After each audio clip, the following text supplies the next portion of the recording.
আসসালামু আলাইকুম রহমতুল্লাহি বারাকাতুহু। আউযু বিল্লাহি মিনাশ শাইতানির রাজিম। বিসমিল্লাহির রহমানির রহিম।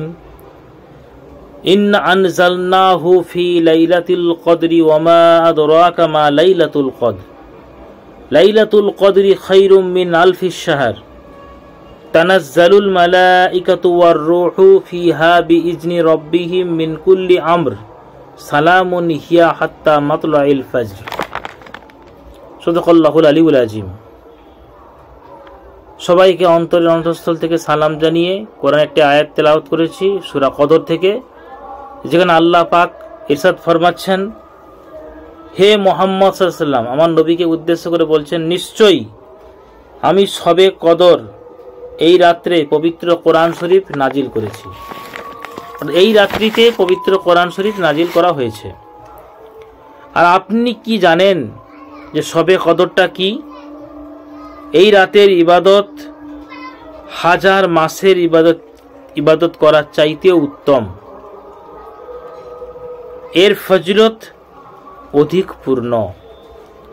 মহান আল্লাহর আদেশে এ রাতে ফেরেশতা জিবরাইল আলাইহিস সালাম এবং আরো অনেক ফেরেশতা দুনিয়াতে অবতীর্ণ হন এবং রাতে ফজর পর্যন্ত শান্তি বিরাজ করে। এমনিভাবে মহানবী সাল্লাল্লাহু আলাইহি সাল্লাম বহু হাদিসে শবে কদর সম্পর্কে বহু ফজিলতের কথা বর্ণনা করেছেন।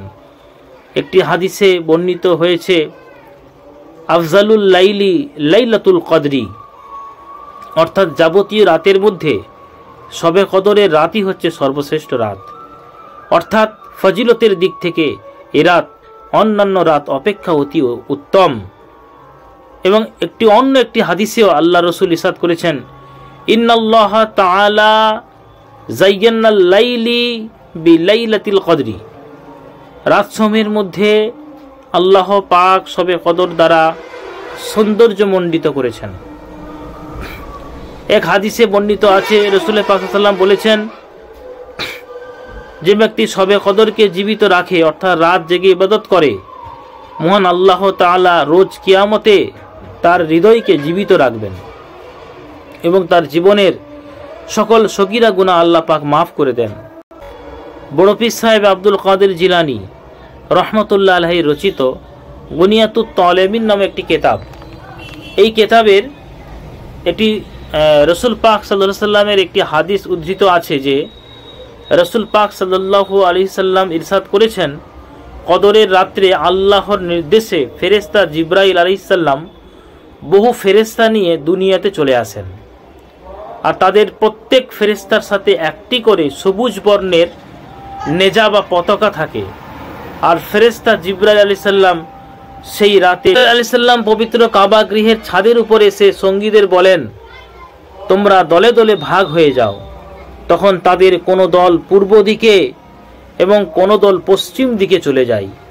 তারা পর্যবেক্ষণ করতে থাকেন উম্মতে মুহাম্মদের মধ্যে কারা কারা এ রাতে ইবাদত করছে। তাদের সাথে এ ফেরেশতাগণ মাসাফা করেন।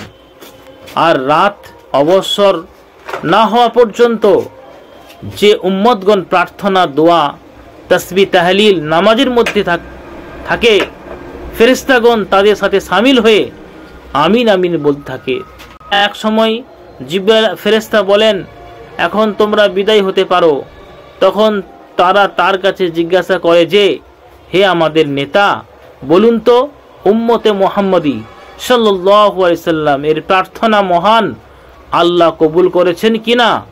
জিবরাইল আলাইহিস সালাম তাদের উত্তর দিয়ে বলেন, হে আমার বন্ধুগণ।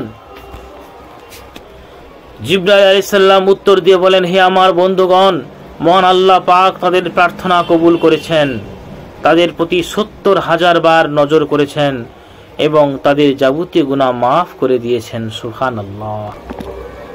লাইলাতুল কদর রাত্রিতে আমাদেরকে অনেক কিছু কাজ করতে হবে, যেমন ফরজ, সুন্নাত, ওয়াজিব নামাজ যেমন আমরা আদায় করব, পাশাপাশি নফল নামাজও আদায় করব। আর কি করব? ইবাদত বান্দেগি করতে হবে, আমাদের দরুদ, জিকির, আজকার করতে হবে এবং বিভিন্ন কোরআন শরীফ পড়তে হবে তরজমা সহ। কোরআনটা বুঝতে হবে, কোরআন তেলাওয়াত করতে হবে, নিজেদের ভুল ভ্রান্তি এবং অপরাধ অক্ষমতার কথা অনুশোচনার সঙ্গে স্মরণ করতে হবে, আল্লাহর দরবারে তওবা করে ক্ষমা প্রার্থনা করতে হবে, চোখের পানিতে বুক ভাসিয়ে দিতে হবে। আল্লাহ তার বান্দাদের খালি হাতে ফিরিয়ে দিতে লজ্জাবোধ করেন। বান্দার এক ফোঁটা চোখের পানি আল্লাহ রব্বুল আলামিনের কাছে খুবই প্রিয়। আল্লাহর রাসূল সাল্লাল্লাহু আলাইহি ওয়াসাল্লাম লাইলাতুল কদরে এই দোয়া করতে শিখিয়েছেন, আল্লাহুম্মা ইন্নাকা আফুউন তুহিব্বুল আফওয়া ফাআফু আন্নি। আল্লাহুম্মা ইন্নাকা আফুউন তুহিব্বুল আফওয়া ফাআফু আন্নি, অর্থাৎ হে আল্লাহ, তুমি ক্ষমাশীল, ক্ষমা করতে ভালোবাসো, অতএব আমাকে ক্ষমা করে দাও। আপনারা জানেন যে 1000 মাসের চাইতে উত্তম 1000 মাস সমান 83 বছর 4 মাস। মনে রাখবেন, 83 বছর 4 মাসের ইবাদত আপনি একটা রাত জেগে তার সওয়াব পেয়ে যাচ্ছেন। সুবহানাল্লাহ, কত আল্লাহ পাক মহান, তিনি আমাদেরকে এই সুন্দর একটি ব্যবস্থাপনা দান করে আমাদেরকে সেই ব্যবস্থাপনা মাধ্যমে আমাদেরকে কত সওয়াব নেকি দান করবেন। এগুলো আমাদেরকে খেয়াল রেখে সেভাবে বান্দেগি ইবাদত করার আল্লাহ পাক যেন তৌফিক দেয়, আল্লাহুম্মা আমিন। সেই দিকে আমাদেরকে পথ চলতে হবে। আর যেমন আমরা নিজেদের জন্য ক্ষমা প্রার্থনা করব, পাশাপাশি আমাদের যারা পাড়া প্রতিবেশীর মানুষেরা, যারা হচ্ছে বিশেষ করে আত্মীয় পরিবার পরিজন, পিতামাতা, আপনার পুত্র কন্যা, আত্মীয় স্বজন এবং আপনাদের ফ্যামিলির শ্বশুর কুল, শাশুড়ির কুল, দাদার কুল, দাদির কুল, নানার নানির বংশের, দাদা দাদির বংশের সমস্ত পিতা মাতা, আব্বা আম্মা সকলের জন্য, কুল মুমিনিন কুল মুমিনাতের জন্য এবং সমগ্র বিশ্ববাসীর হেদায়েত এবং কল্যাণের জন্য দোয়া করতে হবে। সবাই ভালো থাকবেন এবং এই ইবাদতবন্দি করে এই সমস্ত রাতটা আমরা যাতে সওয়াব অর্জন করতে পারি সেই তৌফিক আল্লাহ পাক দেন বলো আমিন। ওয়া আখিরু দাওয়ানা আলহামদুলিল্লাহি রাব্বিল আলামিন। আসসালামু আলাইকুম ওয়া রাহমাতুল্লাহি ওয়া বারাকাতুহু।